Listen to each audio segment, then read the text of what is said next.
Hello students, आज हम लोग बिहार बोर्ड के द्वारा 2022 की इंटरमीडिएट परीक्षा के लिए फिजिक्स सब्जेक्ट के लिए जारी किए गए मॉड्यूल सेट के एमसीक्यू सेक्शन को समझने की कोशिश करेंगे, जिसमें एक्सप्लेनेशन के साथ क्या आंसर होगा यह समझने की कोशिश की जाएगी। आपको पता होगा इस पेपर में कुल 70 नंबर के 70 नंबर के थ्योरी पेपर में 50% अर्थात 35 मार्क्स से एमसीक्यू या ऑब्जेक्टिव क्वेश्चन होते हैं। इसमें आपको 70 क्वेश्चंस दिए जाएंगे, इसमें 35 का जवाब देना है। इसमें प्रत्येक एक क्वेश्चन 1 मार्क्स का होगा, अर्थात आपको 35 मार्क्स के लिए ऑब्जेक्टिव क्वेश्चन को करना है। पहला क्वेश्चन है, पृष्ठीय आवेश घनत्व का एसआई मात्रक होता है। SI unit of surface charge density of charges, surface density of charges. यह किसी सरफेस एरिया के चार्ज होने की स्थिति में उसके प्रत्येक इकाई क्षेत्रफल में अर्थात total charge content in unit area is surface charge density. Formula is sigma charge बटा एरिया। यूनिट देखा जाए, यहां से यूनिट चार्ज के लिए कूलम, एरिया के लिए मीटर स्क्वायर अर्थात कूलम पर मीटर स्क्वायर होना है, इसलिए आंसर हमारा इसका डी होना है। अब आते हैं हम सेकेंड क्वेश्चन पर, जहां एप्सिलॉन नॉट ये एब्सोल्यूट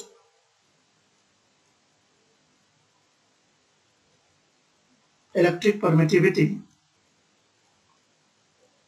और फ्री स्पेस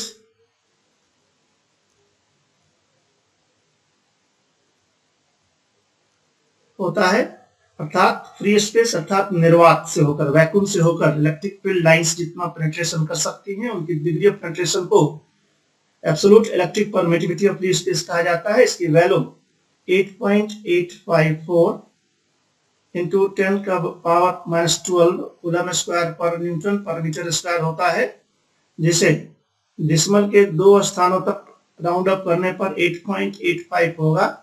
4 को छोड़ा जाएगा, 5 से कम है, और इसे coulomb power 10 power -12 coulomb square by Newton पर मीटर स्क्वायर लिखते हैं। लेकिन आंसर यहाँ फैराड मीटर में है। फैराड मीटर कैसे होगा? Coulomb square by newton metre square को हम इसको इस प्रकार तोड़ सकते हैं, coulomb into coulomb, newton metre into coulomb, जहां कूलम और न्यूटन मीटर को जूल लिखेंगे, ऊपर कूलम रहेगा, नीचे मीटर रहेगा। कूलम बाई जूल को 1/वोल्ट बोलते हैं, और कूलम बाई वोल्ट एक फैराड होता है, इसलिए इसको कैपेसिटेंस का यूज करते हैं, फैराड मीटर, इसलिए मेरा आंसर होता है ए। अब आते हैं हम लोग तीसरे क्वेश्चन पर। यह क्वेश्चन संबंधित है, क्यू आवेश से आर दूरी पर विद्युतीय तीव्रता के मान के लिए निम्नलिखित में कौन सही है? Which of the following is correct for electric intensity at a distance r from a charge q? और कोई चार्ज q है, इससे r डिस्टेंस पर कोई पोजीशन p है, जहां पर इलेक्ट्रिक फील्ड का वैल्यू फॉर्मूला निकालना है r डिस्टेंस पर। तो अगर यहाँ पर कोई टेस्ट चार्ज q रखा जाए तो इस पर इलेक्ट्रिकल फोर्स लगनी है। यहाँ पर Coulomb's law of electrical force के हिसाब से 1/4 pi epsilon not Q1 Q2 बटा r स्क्वायर, और इलेक्ट्रिकल इंटेंसिटी का फार्मूला होता है force experience, electrical force experience by test charge Q not. So भाग देंगे, जब इलेक्ट्रिकल फोर्स में Q नॉट से भाग देंगे तो 1/4 pi epsilon not Q not by r square. It means electrical field intensity 4 pi epsilon not Q by r square होनी है, इसलिए हमारा आंसर होता है बी। अब हम आते हैं क्वेश्चन नंबर 4 पर। किसी गोलीय पृष्ठ के भीतर Q आवेश अगर रखा हो तो संपूर्ण पृष्ठ से निकलने वाला विद्युत फ्लक्स के लिए निम्नलिखित में कौन सही है? यह गॉस थ्योरम इलेक्ट्रोस्टैटिक है, गॉसेस थ्योरम ऑफ इलेक्ट्रोस्टैटिक। ये क्या कहता है? इसके अनुसार किसी भी बंद सतह से बाहर की तरफ या उससे गुजरने वाला कुल electrical flux phi E actually होता है इलेक्ट्रिकल फील्ड और एरिया वेक्टर के डॉट प्रोडक्ट का टोटल सरफेस पर इंटीग्रेशन देखा जाए टोटल सरफेस पर, इसकी वैल्यू आती है टोटल चार्ज बटा एप्सिलॉन नॉट, इसलिए हमारा आंसर होता है Q बटा एप्सिलॉन नॉट, आंसर बी। अब आते हैं विद्युत ध्रुव के विद्युत द्विध्रुव के निरक्षीय स्थिति में विद्युत विभव का व्यंजक। यहाँ पर विद्युत ध्रुव कहते किसको है? जब दो आवेश, दो charges equal and opposite charges से -q and +q equal distance से सेपरेटेड हो, say they are at A and B, उसके मिड पॉइंट से r डिस्टेंस पर हमें इलेक्ट्रिकल पोटेंशियल निकालनी है। किसी भी इलेक्ट्रिकल डायपोल के परपेंडिकुलर बाइसेक्टर लंब समविभाजक रेखा की स्थिति इक्वेटोरियल पोजीशन अर्थात निरक्षीय स्थिति कही जाती है। यहाँ पर जो पोटेंशियल होगा वह दोनों के कारण होगा, दोनों चार्जेस के कारण होगा। नेगेटिव चार्ज के चलते नेगेटिव पोटेंशियल, पॉजिटिव चार्ज के चलते पॉजिटिव पोटेंशियल। डायपोल की हाफ लेंथ L होती है, ये इसका मिड पॉइंट है, तो ये डिस्टेंस Z r² जो L² होगा, ये डिस्टेंस भी r² जो L² होगा। इसलिए इस निरक्षीय स्थिति पर पॉजिटिव पोटेंशियल अर्थात +q के कारण पोटेंशियल होगा +1/4πε0 q/r, तथा नेगेटिव चार्ज के चलते पोटेंशियल होगा नेगेटिव पोटेंशियल 1/4πε0 q/z। यहाँ पर P पर टोटल पोटेंशियल क्या हो जाएगा? V प्लस V माइनस दिया जाए तो 1/4πε0 q/z माइनस 1/4πε0 q/z, दोनों काटेंगे तो आंसर 0 आएगा। इसलिए आंसर होना है हमारा D अर्थात 0। आवेशित संधारित्र पर क्वेश्चन नंबर 6, आवेशित संधारित्र पर संग्राहक पट्टिका और संघनक पट्टिका के आवेशों का योग। Sum of charge on collecting plate and condensing plate of a capacitor, charge capacitor. किसी भी कैपेसिटर में दो प्लेट होते हैं जो पैरेलल होते हैं। पैरेलल प्लेट कैपेसिटर में जब इसको चार्ज किया जाए किसी पोटेंशियल डिफरेंस V प्लस और V माइनस बीच में, अगर इसका बीच का पोटेंशियल डिफरेंस V हो और बीच का सेपरेशन D हो, तो पॉजिटिव प्लेट्स, बैटरी के पॉजिटिव टर्मिनल से जुटे प्लेट पर पॉजिटिव चार्ज आता है, इलेक्ट्रोस्टैटिक इंडक्शन से नेगेटिव प्लेट नेगेटिव चार्ज आता है। इसलिए जब टोटल चार्ज को जोड़ा जाए तो ये +q जोड़ -q देखा जाए तो टोटल चार्ज हमें 0 आना है। इसलिए आंसर होगा हमारा A। पॉजिटिव प्लेट को जिस पर जो बैटरी के प्लस प्लेट से जुटा हो उसे कलेक्टिंग प्लेट कहा जाता है, संग्राहक पट्टिका, और जो नेगेटिव प्लेट होता है उससे संघनन पट्टिका होता है, कहा जाता है कंडेंसिंग प्लेट कहा जाता है, क्योंकि इसी कंडेंसिंग प्लेट से नेगेटिव प्लेट के कारण ही पॉजिटिव प्लेट पर चार्ज स्टोर कैपेसिटी बढ़ाई जा सकती है। आवेश, ये बीमा हमें मालूम है कि आवेश का फॉर्मूला Q = IT होता है। अतः हम जब इसके डायमेंशन फॉर्मूला में बड़े ब्रैकेट के भीतर में लिखेंगे तो केवल मास, लेंथ और टाइम को छोड़कर अन्य फिजिकल बेसिक क्वांटिटीज के लिए उनके यूनिट्स का इस्तेमाल किया जाता है, जबकि मास, लेंथ, टाइम के लिए उनके नामों का पहला कैपिटल लेटर होता है। इसलिए करंट के लिए एम्पियर और टाइम के लिए T होगा, इसलिए आंसर तो होगा AT। लेकिन SI यूनिट में बेसिक क्वांटिटीज के नियमों के अनुसार, ऑर्डर के अनुसार समय को पहले और एम्पियर को बाद में होना, इसलिए होना चाहिए T, लेकिन AT सही है। अब क्वेश्चन नंबर 8, निम्नलिखित में किस राशि का मात्रक वोल्ट पर मीटर होता है? Electrical field. क्या नाम है कि इलेक्ट्रिकल फील्ड का यूनिट होता है, इसका फॉर्मूला है force experience by test charge, तो इसकी यूनिट होनी है न्यूटन बाय मीटर। अगर ये वोल्ट पर मीटर कैसे होगा, इसके लिए हम क्या करेंगे, ऊपर में न्यूटन मीटर डालेंगे और नीचे मीटर स्क्वायर डालेंगे।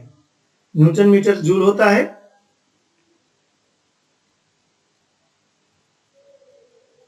यहाँ पर फोर्स के लिए यूनिट डालना है न्यूटन और चार्ज के लिए डालना है कूलम। तो यहाँ न्यूटन बाय कूलम होता है, दोनों में ऊपर नीचे मीटर गुना कर दिया जाए तो ऊपर में न्यूटन मीटर मिलाकर हो जाना है जूल बटा कूलम मीटर।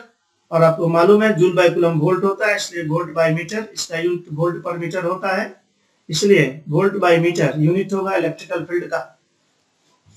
हम लोग आते हैं आपेक्षिक प्रावृत्तता का मात्रक, यूनिट ऑफ इलेक्ट्रिक परमिटिविटी। हमें मालूम है रिलेटिव परमिटिविटी किसी भी मीडियम की इलेक्ट्रिक परमिटिविटी तथा absolute electric permittivity of free space, किसी भी माध्यम की विद्युत परावैद्युता और निर्वात की विद्युत परावैद्युता का मात्रक होता है, का अनुपात होता है। चूंकि समान राशियों के अनुपात का कोई मात्रक नहीं होता, इसलिए यह यूनिटलेस होगा, इसलिए इसका कोई भी आंसर नहीं होगा। इसलिए आंसर हमारा जाएगा डी। दो समान धारिता C वाले संधारित्र को समानांतर क्रम में जोड़ने पर उसकी समतुल्य धारिता होती है। Two capacitors each of capacity C are connected in parallel.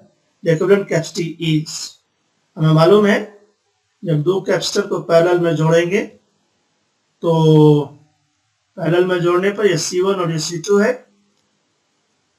Parallel में जोड़े जाने पर इक्विवेलेंट कैपेसिटेंस दोनों के जोड़ के बराबर होगा, और चूंकि यहाँ पर दोनों कैपेसिटर की धारिता C है, इसलिए हमारा आंसर 2C होना है। Answer option number A. Mu अपवर्तनांक वाले तथा ए प्रिज्म कोण वाले पतले प्रिज्म का न्यूनतम विचलन कोण होता है जब प्रिज्म का कोण, ये प्रिज्म का स्ट्रक्चर है जहां पर इसको प्रिज्म कोण कहा जाता है। अगर प्रिज्म का कोण 10 डिग्री से कम हो तो प्रिज्म पतला कहा जाएगा। इस परिस्थिति में इसके द्वारा उत्पन्न डेविएशन μ-1 इंटू ए होगा, इसलिए आंसर बी होगा।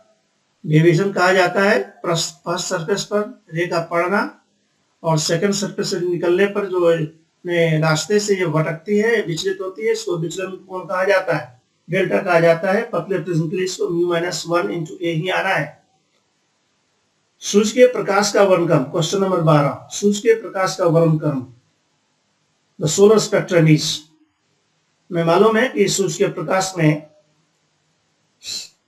7 सेक्शन है, जिसमें पहला गामा रे, दूसरा एक्स रे, तीसरा यूवी रे, चौथा लाइट रे, पांचवा इंफ्रारेड, छठा माइक्रोवेव, सातवां रेडियो वेव होता है। और इसका वेवलेंथ 0 एंगस्ट्रॉम से लेकर 8000 एंगस्ट्रॉम तक लगातार होता है, इसलिए इससे निकलने वाला जितने भी रेडिएशंस होंगे वो कंटिन्यूअस होंगे, इसलिए स्पेक्ट्रम कंटिन्यूअस अर्थात सतत मिलेगा। Answer A. समान समायोजन के लिए खगोलीय दूरदर्शक की आवर्धन क्षमता होती है मैग्नीफाइंग पावर m बराबर अंतिम प्रतिबिंब के द्वारा बना नेत्र पर कोण तथा वस्तु के द्वारा नेत्र बने कोण को आवर्धन क्षमता कहते हैं। समान समायोजन अर्थात नॉर्मल एडजस्टमेंट में अंतिम रूप से प्रतिबिंब इन्फिनिटी पर बनता है, उल्टा बनता है, इसलिए यह माइनस होगा, आभासी होता है तथा इसकी वैल्यू f0/fe होती है, इसलिए आंसर हमारा होना है -f0/fe, ऑप्शन नंबर ए। अब निम्नलिखित में से किसका अपवर्तनांक सबसे अधिक होता है? लोहा ट्रांसपेरेंट मटेरियल नहीं है, पारदर्शी पदार्थ नहीं है, इसलिए इससे अपवर्तन नहीं होगा, इसलिए इसका अपवर्तनांक नहीं होना है। कांच के लिए 1.5 होता है, पानी के लिए 4/3 अर्थात 1.33 होता है, कांच के लिए 3/2 लेते हैं, और डायमंड के लिए इंडियन डायमंड का 2.42 और अफ्रीकन डायमंड का 2.5 होता है, जो सबसे अधिक होता है, इसलिए आंसर हमारा होगा डायमंड। अपवर्तनांक को म्यू से रिप्रेजेंट किया जाता है। फ्रिंज की चौड़ाई के लिए निम्नलिखित में कौन सा सही है? Which of the following formula is correct for fringe width? Actually यह यंग्स के डबल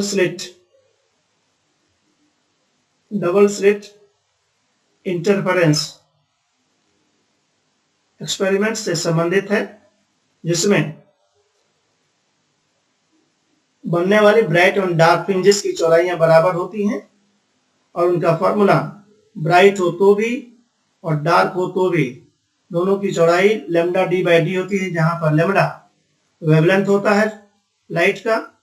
इंटरफेरेंस के लिए आवश्यक है कि दोनों लाइट वेव मोनोक्रोमेटिक होनी चाहिए, एक ही कलर की होनी चाहिए। Wavelength of light d double slit से लेकर स्क्रीन तक की दूरी को कैपिटल डी से प्रेजेंट करते हैं, जहां पर small D distance between double slit होता है। इसकी सहायता से ब्राइट और डार्क फ्रिंजेस की चौड़ाइयां निकाली जाती हैं। सस्टेन इंटरफेरेंस नियमित व्यतिकरण में ये हमेशा बराबर होगा। बराबर बराबर चौड़ाइयों की एकांतर क्रम से अल्टरनेटली ब्राइट और डार्क फ्रिंजेस बनती हैं। एक क्वेश्चन नंबर 16, एक प्रकाश वर्ष बराबर होता है एक्चुअली लाइट ईयर। ये distance covered by light in 1 full solar year होता है। इसके वैल्यू अगर देखी जाए तो s इक्वल टू vt अर्थात ct फॉर्मूला से निकाला जाए तो प्रकाश के वेग के लिए 3 गुना 10 का पावर 8 मीटर पर सेकंड स्पीड वैल्यू डाली जाए और एक साल में 365 दिन 6 घंटे होते हैं, जिसमें 3.176 इंटू 10 पावर 7 सेकंड होता है। इसे गुना करने पर 9.46 इंटू 10 का पावर 15 मीटर डिस्टेंस आएगा। इसलिए आंसर हमारा होता है ए। आंसर हमारा होता है ऑप्शन नंबर ए। आते हैं लोग क्वेश्चन नंबर 17, निम्नलिखित में कौन लेंस मेकर सूत्र सही है? Which of the following is correct lens maker formula? Answer number A is correct. ये इसको आप ऐसे समझ सकते हैं, मान लिया कोई लेंस है, लेंस के दोनों साइड बाहरी मीडियम का रिफ्रैक्टिव इंडेक्स μ1 है और लेंस मटेरियल का रिफ्रैक्टिव इंडेक्स μ2 है। इसका रेडियस ऑफ कर्वेचर r1 और इसका रेडियस ऑफ कर्वेचर r2 हो तो इसका फॉर्मूला ए आता है, जहां पर एक्चुअली ये फॉर्मूला पावर से संबंधित है, क्योंकि 1 बाय फोकल लेंथ पावर होता है। ये लेंस का पावर डिसाइड करता है, जहां पर μ2 लेंस मटेरियल का रिफ्रैक्टिव इंडेक्स, ये बाहरी मटेरियल का रिफ्रैक्टिव इंडेक्स, और r1 फर्स्ट सरफेस का radius of curvature, r2 second का रेडियस ऑफ कर्वेचर है। अब अगर कॉन्वेक्स लेंस लेते हैं तो r1 प्लस r भरेंगे। इक्विक कॉन्वेक्स लेंस अर्थात दोनों की वक्रताएं बराबर हों तो r2 को माइनस r भरेंगे। अगर ये कॉन्केव लेंस है ना, तो r1 यहाँ पर माइनस r भरा जाएगा और r2 दाहिने साइड प्लस होने के कारण ये प्लस r भरा जाएगा। इसलिए आंसर हमारा ऑप्शन नंबर ए सही है। निम्नलिखित में कौन पानी के अपवर्तनांक के लिए सही है? Which of the following is correct for the refractive index of water? हमें मालूम है कि वाटर का रिफ्रैक्टिव इंडेक्स 4/3 दैट इज 1/33 होता है, इसलिए आंसर डी हमारा सही है। सामान्य आंख के लिए स्पष्ट दृष्टि की न्यूनतम दूरी सभी जानते हैं 25 सेंटीमीटर। 25 सेंटीमीटर से पहले का किसी को स्पष्ट नहीं दिखता, और सामान्य आंख में जो नॉर्मल आई होती है वो 25 सेंटीमीटर से लेकर टू इन्फिनिटी तक आसानी से देख सकता है। इस ऑब्जेक्ट अगर आंख सही हो, आई सही कंडीशन में हो, तो 25 सेंटीमीटर से लेकर इन्फिनिटी तक की ऑब्जेक्ट का इमेज रेटिना पर बनता हुआ दिखाई पड़ेगा। निम्नलिखित में कौन कुशी का समीकरण है? Which of the following is Cauchy's equation? ये फॉर्मूला a प्लस बी बटा लैम्डा स्क्वायर, जहां पर a और b coefficients of lens material है तथा लैम्डा जो कि डिफरेंट वेवलेंथ के लिए अलग अलग, डिफरेंट मटेरियल के लिए है ना, डिफरेंट मटेरियल के लिए डिफरेंट होता है। Different for different material for same wavelength. अगर किसी ट्रांसपेरेंट मटेरियल से लाइट वेव को गुजारा जाए तो ट्रांसपेरेंट मटेरियल की वैरायटी अलग अलग होने पर सेम लेम्डा के लिए ए और बी की अलग अलग कांस्टेंट वैल्यू आती है। और जहां पर लेम्डा वेवलेंथ है, यह वेवलेंथ लेम्डा और रिफ्रैक्टिव इंडेक्स का रिलेशन एस्टैब्लिश करता है कुशी इक्वेशन। इसलिए आंसर हमारा होता है सी। निम्नलिखित में क्वेश्चन नंबर 21, निम्नलिखित में कौन प्रतिबिंबित प्रकाश की तीव्रता आई और प्रकाश के तरंगदैर्घ्य लैम्डा के लिए सही है? Which of the following is correct for intensity of scattered light I and wavelength of light lambda? सबसे पहले जानना कि स्कैटरिंग होता क्या है। स्कैटरिंग में जब एटमॉस्फेयर में जो डस्ट पार्टिकल और एयर मॉलिक्यूल्स होते हैं, उस पर जब लाइट रे इंसिडेंट होती है तो पहले वह मॉलिक्यूल्स के द्वारा या डस्ट पार्टिकल के द्वारा एब्जॉर्ब की जाती है। उसके बाद जब उसका रीरेडिएशन होता है तो सभी दिशाओं में रीरेडिएशन होता है, इसे प्रकीर्णन अर्थात स्कैटरिंग कहा जाता है। इस क्रम में ओरिजिनल वेवलेंथ के अलावा कुछ नए वेवलेंथ भी जनरेट होते हैं जो कि मॉलिक्यूलर एक्साइटेशन के कारण होते हैं। अब स्कैटरिंग मॉलिक्यूल की इंटेंसिटी का फार्मूला होता है A कैपिटल B बटा A लैम्डा स्क्वायर। ये एक्चुअली एम्पलीट्यूड है स्कैटर्ड मॉलिक्यूल का, ये एक्चुअली एम्पलीट्यूड है ये स्कैटर्ड रेडिएशन का r डिस्टेंस पर। स्कैटर्ड मॉलिक्यूल से r डिस्टेंस पर अगर देखा जाए तो r डिस्टेंस एक्चुअली ये फॉर्मूला इसका होगा A B बटा r लैम्डा स्क्वायर, जहां पर A amplitude of incident radiation है, B स्कैटर्ड मॉलिक्यूल का टोटल वॉल्यूम है और r डिस्टेंस है। r डिस्टेंस पर हम जो स्कैटर्ड वेव मिलता है उसका एम्पलीट्यूड A है और लैम्डा वेवलेंथ होता है। हमें मालूम है कि intensity of wave directly proportional to amplitude square होता है। इसे जब स्क्वायर करेंगे तो लैम्डा स्क्वायर का पावर 4 आएगा, इसलिए हमारा आंसर होता है intensity of a scattered light at r distance is equal to I proportional to 1 by lambda power 4, means I is inversely proportional to 4th power of wavelength। wavelength का 4th power का inversely proportional होता है। आते हैं question number 22। निम्नलिखित में कौन प्रकाश के लिए माध्यम के बदलने से नहीं बदलता है? हमें मालूम है कि सोर्स लाइट अगर लाइट सोर्स और कांस्टेंट हो तो जो फ्रीक्वेंसी हमेशा कांस्टेंट होगी। लाइट कितने भी ट्रांसपेरेंट मीडियम से एक के बाद एक गुजरता हुआ चला जाए, फ्रीक्वेंसी भी कोई बदलाव नहीं आना है। वेवलेंथ चेंज करेगा, एम्पलीट्यूड चेंज करेगा, स्पीड भी चेंज करेगा, इसलिए आंसर होता है फ्रीक्वेंसी, ऑप्शन नंबर ए।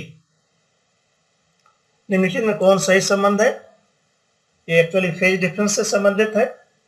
दो वेव्स के बीच का फेज डिफरेंस निकालना हो तो फेज डिफरेंस का formula del phi equal to 2 pi by lambda into पथांतर अर्थात पाथ डिफरेंस होता है। इसलिए हमको आंसर निकालना है फेज डिफरेंस, तो हम लोग पाथ डिफरेंस से इसका आंसर निकालेंगे। फेज डिफरेंस के लिए फार्मूला आता है ये पथांतर। जब इसमें से ये पाथ डिफरेंस के बारे में बात करेंगे पथांतर के लिए, तो पाथ डिफरेंस का formula delta x is equal to lambda by 2 pi into del phi होगा, अर्थात पथांतर बराबर लैम्डा बाई 2 पाई इंटू कलांतर होना चाहिए, इसलिए बी तो आंसर नहीं होगा, ये आंसर तो है ही नहीं, ये भी आंसर नहीं है। हमारा answer phase difference is equal to 2 pi by lambda into path difference, formula आना है यहाँ पर, ऑप्शन ए। निम्नलिखित में कौन विनाशी व्यतिकरण के लिए सही है? Which of the following is correct for destructive interference? विनाशी व्यतिकरण अर्थात डिस्ट्रक्टिव इंटरफेरेंस में Young's double slit experiment interference experiment में जब फेज डिफरेंस 2n पाई होता है, जहां पर n 0 1 2 3 हो, तो सृजनकारी व्यतिकरण अर्थात कंस्ट्रक्टिव इंटरफेरेंस में ब्राइट फ्रिंजेस बनते हैं। लेकिन यहाँ बात हो रही है डिस्ट्रक्टिव की। डिस्ट्रक्टिव इंटरफेरेंस में फेज डिफरेंस को 2n + 1 इंटू पाई होता है, यहाँ n को 0 1 2 3 रखा जाए तो फेज डिफरेंस 1 पाई 3 पाई 5 पाई 7 पाई पर डार्क फ्रिंजेस डिस्ट्रक्टिव इंटरफेरेंस अर्थात विनाशी व्यतिकरण में बनते हैं, विनाशी व्यतिकरण में बनते हैं। इसलिए हमारा आंसर बी होना है, आंसर हमारा बी होना है, तो answer number B. Question number 25। निम्नलिखित में कौन प्रकाश के रंग के लिए मुख्य कारण है? Wavelength, obviously wavelength. प्रकाश के तरंग दैर्घ्य से उसकी वेवलेंथ रेंज के आधार पर उसका रंग पकड़ा जाता है, उससे पता चलता है किस वेवलेंथ की कलर हो तो किस रंग का लाइट होगा। जैसे वेवलेंथ अगर वायलेट का वेवलेंथ 4000 एंगस्ट्रॉम से 4460 एंगस्ट्रॉम तक हो तो इसको बैगनी रंग बोलेंगे। उसी प्रकार इंडिगो के लिए आसमानी के लिए जब 4460 एंगस्ट्रॉम से 4640 एंगस्ट्रॉम हो तो इससे इंडिगो रंग का पता चलता है। उसी प्रकार जब वेवलेंथ रेंज में 6200 एंगस्ट्रॉम से 8000 एंगस्ट्रॉम हो तो ये लाल रंग पता चलता है, अर्थात तरंग दैर्घ्य से ही, अर्थात वेवलेंथ से ही प्रकाश के रंग का पता चलता है, इसलिए आंसर होगा ए। निम्नलिखित में कौन आवेश रहित है? Alpha particle. Alpha particle charge particle है। अल्फा पार्टिकल पर चार्ज +2e होता है। बीटा कण पर, बीटा पार्टिकल एक्चुअली -1 लिखा जाता है, इस पर चार्ज -1 होता है। प्रोटॉन पर चार्ज +1 होता है और photon chargeless bundle of energy होता है, इस पर कोई चार्ज नहीं होता, ये चार्जलेस होता है, इसलिए आंसर हमारा होगा फोटोन कण, photon particle, option C. Question number 27, निम्नलिखित में किसे इलेक्ट्रॉन वोल्ट में मापा जाता है? एक्चुअली ये फार्मूला यहां से देखेंगे, वोल्टेज का फॉर्मूला मालूम है, that is work done to move a charge under certain potential difference, that is work done पर चार्ज। और वर्क डन जो करते हैं वह काइनेटिक एनर्जी के इक्विवेलेंट होती है, इसलिए चार्ज हो जाएगा। यहाँ से kinetic energy Q into volt लिखा जाए तो एक इलेक्ट्रॉन के लिए चार्ज E आएगा और ये V आएगा, ये इलेक्ट्रॉन वोल्ट, ये एनर्जी मापा जाता है। 1 इलेक्ट्रॉन वोल्ट 1.602 इंटू 10⁻⁻19 जूल होता है, इसलिए आंसर होगा ऊर्जा अर्थात एनर्जी। इलेक्ट्रॉन वोल्ट एनर्जी का एटॉमिक लेवल यूनिट है। अब हम आते हैं क्वेश्चन नंबर 28 नंबर, निम्नलिखित में कौन फोटोन की ऊर्जा के लिए सही है? Which of the following is correct for energy of photon according to Max Planck theory of quantum radiation? Energy of every photon is equal to h nu. We know that c is equal to nu lambda, जहाँ nu frequency और lambda wavelength, so nu is equal to c by lambda। यहाँ से h e को h nu को लिखेंगे तो nu की जगह c by lambda लिखेंगे तो h c by lambda, ये फोटोन की ऊर्जा के लिए सही संबंध होगा, अर्थात ऑप्शन नंबर बी। अब आते हैं क्वेश्चन नंबर 29 पर, तरंग संख्या। तरंग संख्या एक्चुअली हो गई यूनिट लेंथ में टोटल नंबर ऑफ वेव, एक वेव की लंबाई को हम लोग एक तरंग दैर्घ्य कहते हैं। टोटल 1 मीटर के डिस्टेंस में कितने वेव होंगे यह डिपेंड करता है वेवलेंथ के आधार पर, अर्थात वेवलेंथ अगर ज्यादा है तो वेव की संख्या कम होगी, वेवलेंथ अगर कम है तो वेव की संख्या ज्यादा होगी, अर्थात वेव नंबर को न्यू बार से रिप्रेजेंट किया जाता है और ये 1 बाय लैम्डा होता है, अर्थात wave number nu prime nu bar ये रेसिप्रोकल टू वेवलेंथ होता है, इसलिए 1 बाय लैम्डा कहेंगे, इसलिए आंसर हमारा होगा ए। क्वेश्चन नंबर 30, निम्नलिखित में कौन संबंध नाभिक की त्रिज्या के सही है? ऑप्शन ए होगा, ये सभी जानते हैं, जहां पर ए एटॉमिक मास या कहा जाए मास नंबर होता है, जैसे किसी भी एलिमेंट को लिखते हैं ZXA, जहां पर Z इसका एटॉमिक नंबर होता है number of protons in the nucleus, A number of proton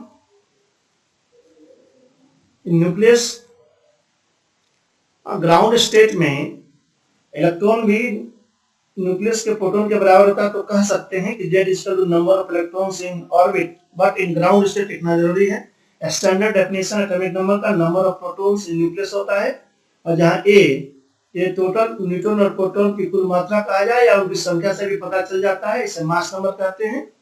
और R0 इसको एम्पिरिकल कांस्टेंट कहा जाता है, ये सभी न्यूक्लियस के लिए सही होता है, समान होता है, कांस्टेंट होता है। सी वैल्यू 1.2 10⁻⁻15 मीटर, 10⁻⁻15 को फर्मी बोलते हैं, इसलिए इसको 1.2 फर्मी मीटर कहेंगे, इसका आंसर होना है हमारा ए। इस फॉर्मूले की सहायता से एम्पिरिकल कांस्टेंट का मान रख दिया जाए और मास नंबर रखकर इससे हम लोग रेडियस निकाल सकते हैं। और रेडियस निकालने के बाद किसी भी न्यूक्लियस का वॉल्यूम निकालना हो और हमें पता है कि न्यूक्लियस स्फेरिकल होता है, तो 4/3 पाई आर क्यू के फार्मूला से 4/3 पाई आर नॉट क्यू ए की सहायता से हम लोग आसानी से उस न्यूक्लियस की वॉल्यूम निकाल सकते हैं। अगर मास मालूम हो तो मास बाय वॉल्यूम करके डेंसिटी निकाल सकते हैं और मास आसानी से निकाला सकता है न्यूक्लियस का प्रोटॉन और न्यूट्रॉन के टोटल मासेस को जोड़कर। आंसर हमारा ए। आते हैं 31 नंबर क्वेश्चन, निम्नलिखित में कौन संबंध सही है? एक्चुअली ये use symbol atomic mass unit, atomic mass unit के लिए इस्तेमाल होता है एएमयू के। एएमयू का दूसरा नाम है, यू को कहा जाता है यूनिफाइड मास। यूनिफाइड मास एकीकृत मात्रा, इसको हिंदी में एकीकृत मात्रा कहा जाता है। एक्चुअली 1 कार्बन 12 एटम मास का 12वां भाग होता है, जिसकी वैल्यू 1.6605 10⁻27 kg होती है। आंसर हमारा होगा डी। निम्नलिखित में कौन औसत आयु के लिए सही? औसत आयु एक्चुअली रेडियो सक्रियता, रेडियोएक्टिविटी से संबंधित है। जब कोई 82 एटॉमिक नंबर से अधिक का कोई भी न्यूक्लियस जब ऑटो डिसइंटीग्रेट होता है, रेडियोएक्टिव डीके करता है,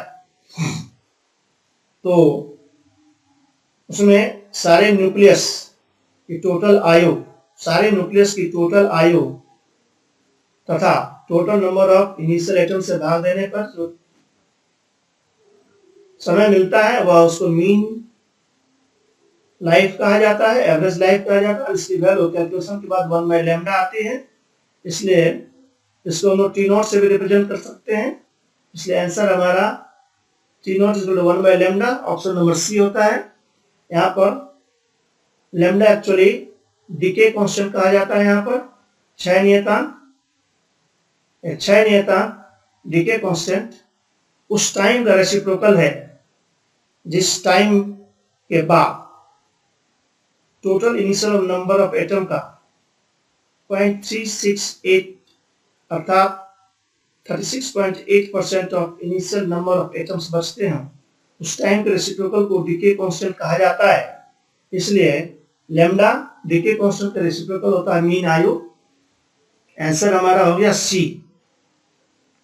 क्वेश्चन नंबर 33, 92 यूरेनियम 238 में न्यूट्रॉन की संख्या होगी। एक्चुअली यहाँ पर 238 ये प्रोटॉन और न्यूट्रॉन की संख्या से संबंधित है। प्रोटॉन और न्यूट्रॉन की संख्या 238 है और यहाँ पर एटॉमिक नंबर 92 है, अर्थात नंबर ऑफ प्रोटॉन यहाँ 92 होना है। इसलिए नंबर ऑफ न्यूट्रॉन इसको 238 माइनस नंबर ऑफ प्रोटॉन किया जाए, यहाँ पर 238 माइनस 92 करेंगे तो 146 आंसर आना है, अर्थात नंबर ऑफ न्यूट्रॉन 146 होना है। आंसर होना है सी। निम्नलिखित में कौन सही है? 4 एक्चुअली ये बाइनरी डिजिट और डेसिमल नंबर के बीच के रिलेशन को दर्शाता है। क्वेश्चन के अनुसार डेसिमल नंबर सिस्टम में चार्ज का जिसका आधार 10 होता है, 10 होल नंबर 10 होते हैं 0 से लेकर 9 तक। किसी नंबर को डेसिमल नंबर सिस्टम में रिप्रेजेंट किया जाए तो बाइनरी में क्या वैल्यू होगी? बाइनरी में 2 डिजिट केवल 0 और 1 से रिप्रेजेंट किया जाता है, जहां 1 ऑन के लिए और 0 ऑफ के लिए इस्तेमाल होता है। निकालने का सिंपल तरीका है, साधारण तरीका, 2 से भाग देते जाइए, रिमाइंडर को लिखते जाइए, तब तक भाग देते जाइए जब तक लास्ट में भागफल 1 ना आ जाए। लास्ट में जब 1 को 2 से भाग देंगे तो भागफल 0 आएगा और रिमाइंडर 1 आएगा, तब रिमाइंडर को उलट के लिख देना है, अर्थात 4 to the base 10। Decimal system में 4 का बाइनरी सिस्टम में वैल्यू हो जाएगा 100 टू द बेस्ट 2, इसको 100 नहीं बोलेंगे, इसको 1002 कहेंगे। इसलिए आंसर हमारा होता है ए। जब भी डेसिमल नंबर को टू द बेस्ट 10 को टू द बेस्ट 2 अर्थात बाइनरी डिजिट में बदलना हो तो 2 से भाग देते चले, रिमाइंडर को शेष को दाहिने साइड लिखते चले, तब तक भाग दें जब तक रिमाइंडर 1 ना आ जाए और अंतिम भागफल 0 ना हो। तब रिमाइंडर को उलट के लिख देने से हमें बाइनरी कन्वर्शन प्राप्त हो जाता है। और प्रत्येक डिजिट को अलग अलग कहना होता है। 1 0 0 100 टू द बेस 2 नहीं बोलेंगे, 1 0 0 टू द बेस 2 बोलेंगे। इसलिए आंसर हमारा हो गया ए। 35 नंबर द्विधारी योग 1 + 1 के बराबर होता है। एक्चुअली बाइनरी एडिशन संबंधित है, जहां पर 0 + 0 0 होता है, 0 + 1 1 होता है, 1 + 0 1 होता है, 1 + 1 1 0 होता है। इसलिए हमारा आंसर बाइनरी एडिशन के लिए 1 0, ये 10 नहीं है, ये 1 0 है। इसलिए ऑप्शन होगा सी। अब इस वीडियो में हम लोग 35 क्वेश्चन कर रहे हैं। जस्ट इसके बाद के वीडियो में हम लोग क्वेश्चन नंबर 36